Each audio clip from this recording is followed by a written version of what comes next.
Nagpapasalamat na naman kami sa araw nito sa binibigay mong pagkakataon upang makalapit sa iyo sa panalangin at makapag-aral ng iyong salita at makapakinig nito, Panginoon, sapagkat kami naniniwala na sa pamamagitan ng pagkikinig ng salita ng Diyos, ang pananampalataya ay darating sa bawat isang nakikinig nito. Panginoon, muli ako po'y nagpapasalamat sa presensya mo sa bawat isa sa amin na narito, na pati ang mga nakikinig, Panginoon, sapagkat ang sabi mo sa iyong salita, kung merong 2 o 3 na nagtitipon sa iyong pangalan, ikaw, O Diyos, ay nasa kanilang kalagitnaan. Salamat sa presensya mo, Panginoon, at salamat sa presensya ng aming Panginoong Hesus na nagbigay sa amin ng buhay na walang hanggan. At salamat sa banal na Espiritu na siya patuloy na nagiging dakilang guro namin. Panginoon, ang lagi kong dalangin ay patuloy mo na ipagkaloob sa bawat isa sa amin ang espiritu ng karunungan at kapahayagan na makilala ka pa namin ng lubusan sa aming mga buhay. Patuloy, O Diyos, na magliwanag ang aming mga pangunawa upang malaman namin at makita namin ang napakagandang plano mo sa aming mga buhay. At gayon din naman, Panginoon, maranasan din namin, O Diyos, ang kapangyarihan mo, ang kapangyarihan ng banal na Espiritu na nananahan sa bawat isa sa amin, nananampalataya sa aming Panginoong Hesus. O Diyos, patuloy lamang na ikaw maluluwalhati at ang may tataas ay ang kataas-taas ang pangalan lamang, ang pangalan ni Hesus, at ang banal na Espiritu ang siyang maging magsilbing patnubay namin sa pag-aaral nito. Ito po ang aking samot dalangin sa makapangyarihang pangalan ni Hesus. Amen and amen. Praise God. At alam po ninyo, tunay na napakabuti po ng Diyos. At ang kabutihan po ng Diyos ay hindi nagbabago, ang katapatan ng Diyos ay hindi nagbabago. Lagi siyang tapat sa kanyang mga pangako. At patuloy po niya na minamahal tayo po ng Diyos. Hindi nagbabago ang pag-ibig po ng Diyos. Hindi nagmamaliw ang pag-ibig ng Diyos sa bawat isa sa atin. Nakagawa tayo ng pagkakamali araw-araw sa buhay natin, pero salamat sa Panginoon, ibang klase ang kanyang pag-ibig, walang kondisyon, kaya patuloy niya tayo minamahal. Ngayon po ay pagpatuloy po natin ang ating pinag-aaralan.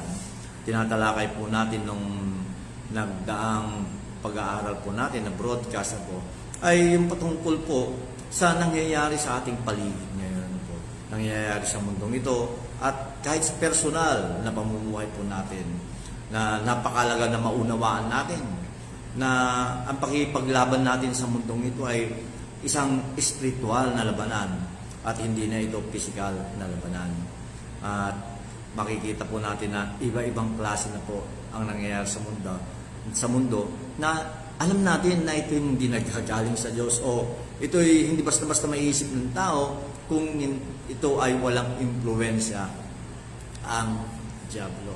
Ngayon, ang mahalaga po ang pag-aaral na ito upang sa gayon ay malaman din po natin ano ba yung authority, ano ba yung kapangyarihan na ipinagkaloob sa atin ng Diyos bilang isang mananampalataya ng ating Panginoong Hesus. Napakahalaga po nun na makita natin yung authority, yung kapangyarihan na ipinagkaloob ng Diyos sa bawat isa sa atin. Ngayon, nais ko munang basahin ang verse ng batayan ng ating mga pag-aaral. Ang sabi po ng sumulat ng mga taga-Epeso, si Saint Paul ang sumulat po nito. Ang sabi niya sa Epeso, sa chapter 6, umpisahan ko po sa verse 10. Ang sabi po niya rito, bilang pagwawakas, sabi ni Apostol Pablo, magpakatibay kayo sa kalakasang galing sa Panginoon at sa kanyang dakilang kapangyarihan. Saan daw tayo dapat kukuha ng lakas? Dapat ang kalakasan na nanggagaling po sa Panginoon. Nuulit ko muli, kung sarili nating kakayahan, sarili nating lakas, hindi tayo magiging matibay sa mundong ito. Kaya sabi niya, magpakatibay kayo sa kalakasang galing sa Panginoon at sa kanyang dakilang kapangyarihan. Ito ang dapat nating maunawaan na makita natin na panghawakan natin ang mga pangako ng Diyos sa ating mga buhay. Panghawakan natin kung ano na yung mga bagay na pinagkaloob na ng Diyos sa atin. Bakit po napakalaga Sabi po ng salita ng Diyos, kung itutuloy ko pong babasahin sa inyo, sabi niya sa verse 11, gamitin ninyo ang lahat ng kagamitan at sandatang pandigma na kaloob ng Diyos upang mapaglabanan ninyo ang mga pakana ng dyablo. Mahalaga po yun. Makita natin na kailangan mapaglabanan natin. Sabi niya rito, gamitin ninyo ang lahat ng kagamitan at sandatang pandigma na kaloob ng Diyos. Meron palang mga sandatang pandigma na kaloob ng Diyos sa bawat isa sa atin. Ang dahilan kung bakit ipinagkaloob ito ng Diyos sa mga sandatang ito, sabi niya, upang mapaglabanan ninyo ang mga pakana ng dyablo. Kaya makikita po natin, ay ibang klaseng nangyayari sa panahon natin, ito pala ay pakana ng dyablo. Sabi po niya sa verse 12, sapagkat hindi tayo nakikipaglaban sa mga tao. Hindi tao ang kalaban natin. Sabi niya, kundi sa mga pinuno, sa mga may kapangyarihan at mga tagapamahala ng kadilimang umiiral sa sanlibutan ito. Meron daw mga pinuno, may kapangyarihan at mga tagapamahala ng kadilimang umiiral sa sanlibutan ito. Ang mga hukbong espiritual ng kasamaan sa impapawid. Kung merong mga hukbong espiritual ng kasamaan sa impapawid, yan po ang umiikot sa mundong ito. Katunayan, kung titignan po natin, at tatanong tayo, bakit kayo ganito na ang nangyayari sa mundo ngayon? Napakasama nang nangyayari sa mundo. Pero meron pong sinasabi ang salita ng Diyos patungkol sa bagay na yan. Babasahin ko po para sa inyo. Ang sabi niya sa 1 John 5:19, ito po ang kanyang pagkakasaysay. Alam nating tayo'y mga anak ng Diyos. Tayo po, nananampalataya sa ating Panginoong Hesus. Alam natin, sabi niya rito, alam nating tayo'y mga anak ng Diyos. Kahit na ang buong sanlibutan ay nasa kapangyarihan ng dyablo. Kailangan yun po ang maging matibay tayo ron.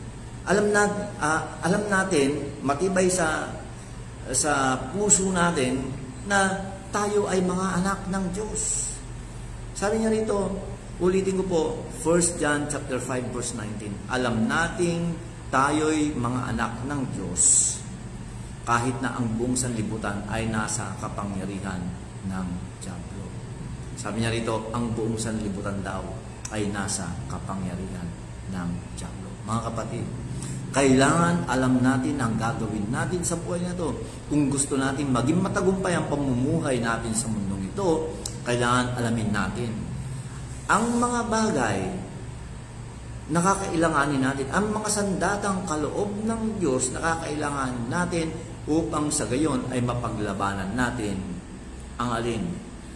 Ang dyablo o ang kanyang impluensya na umiiral sa mundong ito. Kaya, napakahalaga po nun. Makita po natin, alam po ninyo, kung minsan tinitignan natin ang tao ang kaaway natin. Pero katunayan, hindi ang tao ang kaaway natin. Sapagkat ang mga tao ay nai-influensyahan o na-inspire, sabi nga po nila, o ginagamit ng dyablo upang sa gayon ay magkaroon ng hindi mabuting mga bagay sa mundo nito. Ayan, yun po ang nais ko na makita natin. At nais ko rin na higit makita natin kung ano yung kapangyarihan na ipinagkaloob sa atin ng Diyos.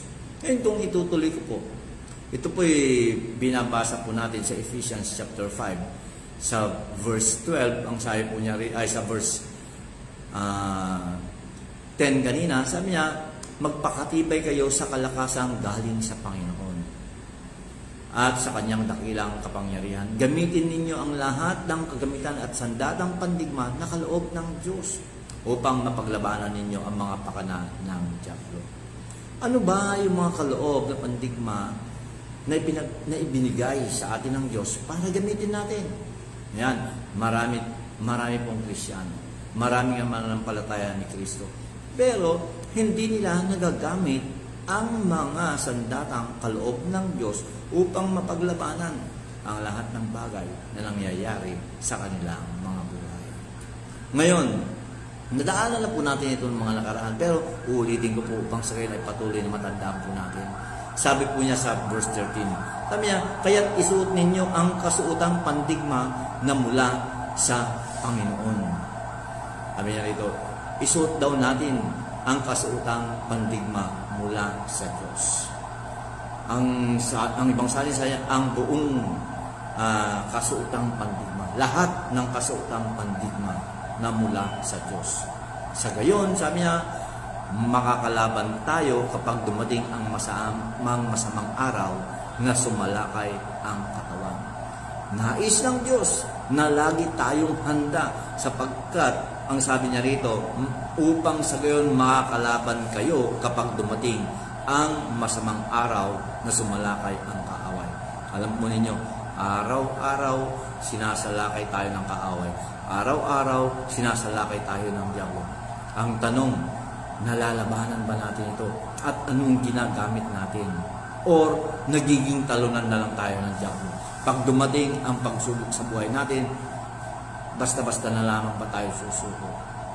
Kaya, kailangan alam natin ang mga sandatang ito. At sabi ng salita ng Diyos, dito sa Ephesians chapter 6 na binabasa po natin sa verse 13, kung itutuloy ko, sabi niya, kaya't isuot ninyo ang kasuotang pandigma na mula sa Diyos. Sa gayon, makakalaban kayo kapag dumating ang masamang araw na sumalakay ang kaaway, upang pagkatapos ng labanan ay matatag pa rin kayong nakatayo. Nais ng Diyos, maging matatag tayo. Hindi yung lugmok tayo pag dumating ang mga pagsubok sa buhay nito. Merong totoong nangyayaring labanan sa spiritual na larangan sa mundong ito. Nandyan po ang laban araw-araw, maya't maya. Kung ano-ano ang ginagawa ng diablo upang sa gayon, ikaw ay malugmok, upang sa gayon ay isang maging talunan sa buhay mo. Kaibigan, yung tagumpay ng Panginoong Hesus, yun din ang tagumpay na ipinagkaloob niya sa bawat isang nananampalataya sa Kanya. Ang tanong, nagagamit ba natin o alam ba natin na tayo'y isang malalagumpay? Ang sabi ng salita ng Diyos, ayon kay Apostol Pablo sa mga taga-Roma, we are more than conquerors in Christ Jesus.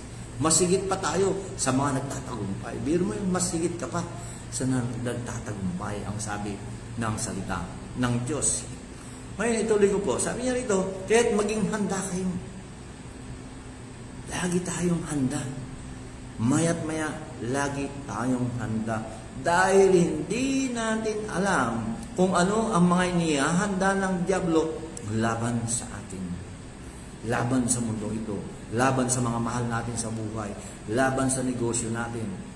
Laban sa relasyon natin sa ating pamilya, sa ating asawa o sa ating mga anak, sa ating mga magulang.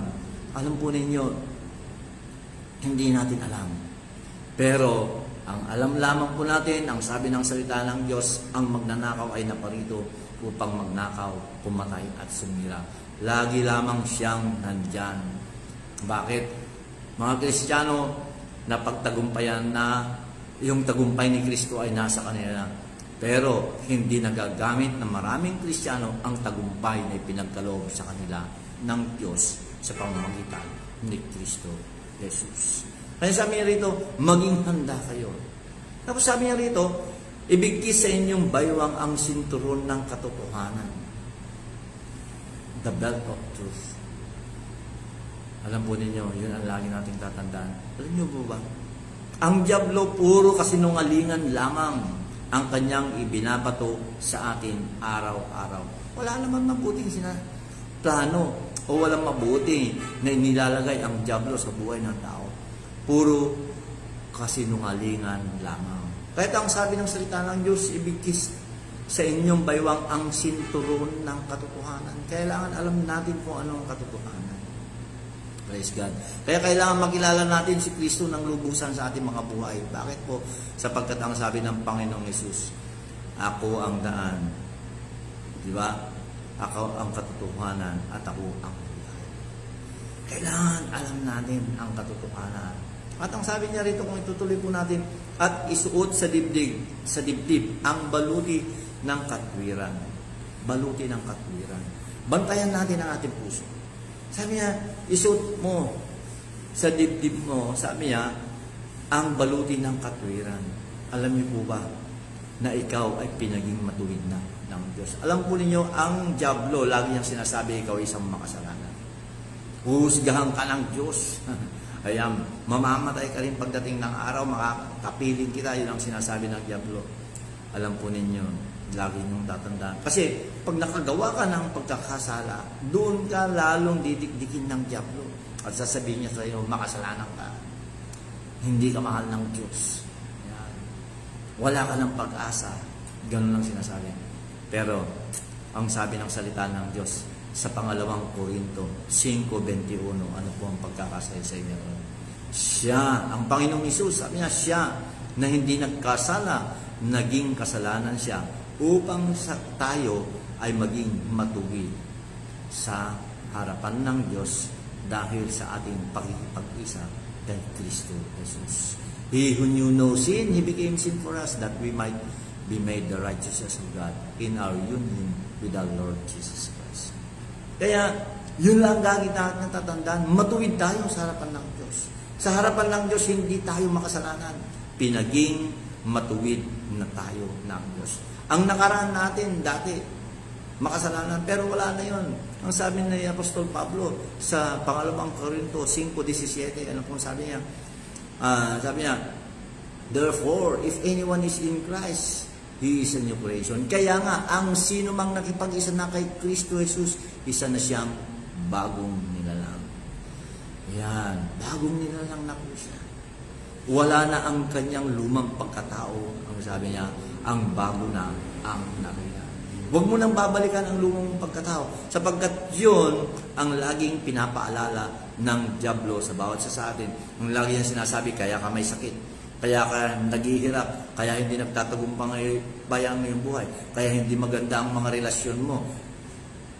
Kasi lagi niya sinasabi, dahil ikaw ay isang makasalanan, hindi ka mahal ng Diyos.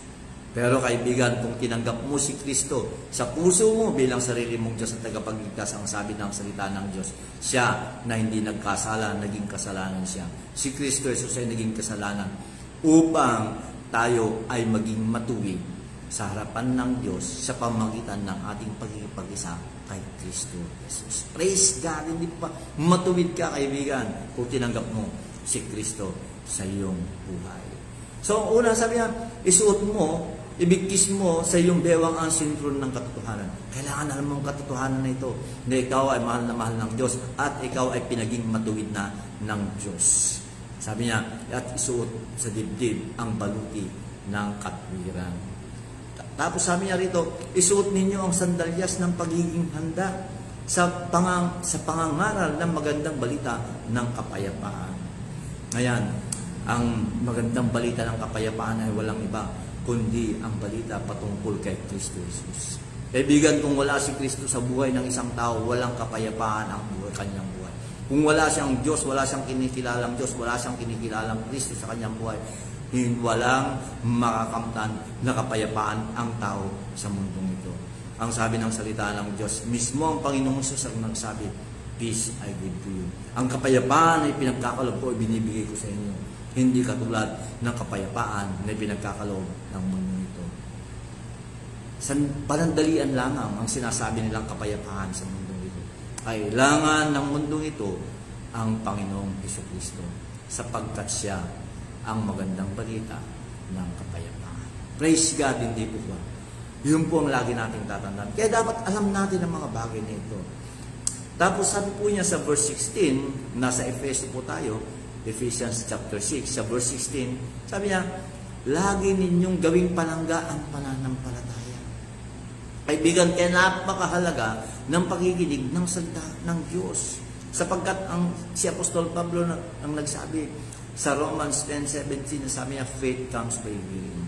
Ang pananampalataya ay dumarating sa pamamagitan ng pakikinig at pakikinig pa ng salita ng Diyos.